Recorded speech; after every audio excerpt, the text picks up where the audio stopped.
if you had to. 50 grams of cream per day. We know people don't even like putting on sunscreen.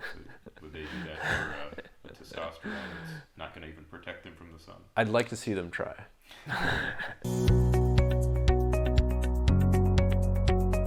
Number of other interesting topics we have on the menu.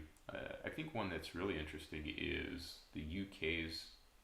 I'm not sure if it's their FDA or what the governing body is there, but they have decided to have vaginal estrogen available over the counter, which I think in general is a good thing. It's exceptionally low dose, so not likely to cause negative systemic side effects. Like if you had let's say an oral estradiol tablet, high dose over the counter, you're probably going to see some adverse effects there, just on average. And then with the vaginal, it is a fairly low dose, so it's 10 micrograms is all you're getting. So it's probably going to relieve vaginal dryness. It might have a little bit of efficacy against vasomotor symptoms like hot flashes and night sweats. But when you look at the doses that are used in studies to typically relieve those things, it's usually closer to a 50, 100 at minimum dose of that estradiol that's going to be effective in relieving those symptoms. I wouldn't want people to be misled and think that the vaginal estrogen is going to protect their bones. Correct. So I think it's still important to have some education around that, probably some information on the labeling. Just for genitourinary syndrome of menopause. Yeah, because that's really the sweet spot, the Goldilocks zone for that medication. And very low risk, but at the same time, you're not getting the same upside as you would from, let's say, a higher dose vaginal or a systemic topical therapy. Hopefully it's just enough to where all those individuals seek out a healthcare provider that can advise them well about if they perhaps need more, or if perhaps they need less, but probably more on the other end.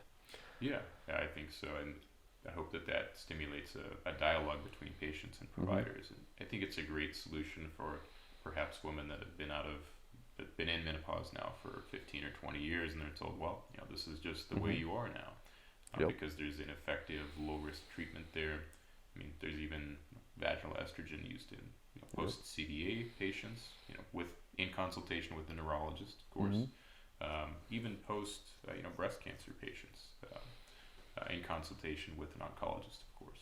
I'd love to see the diversion rates or the usage rates of a really low dose labial testosterone for women, maybe 50 or 100 micrograms.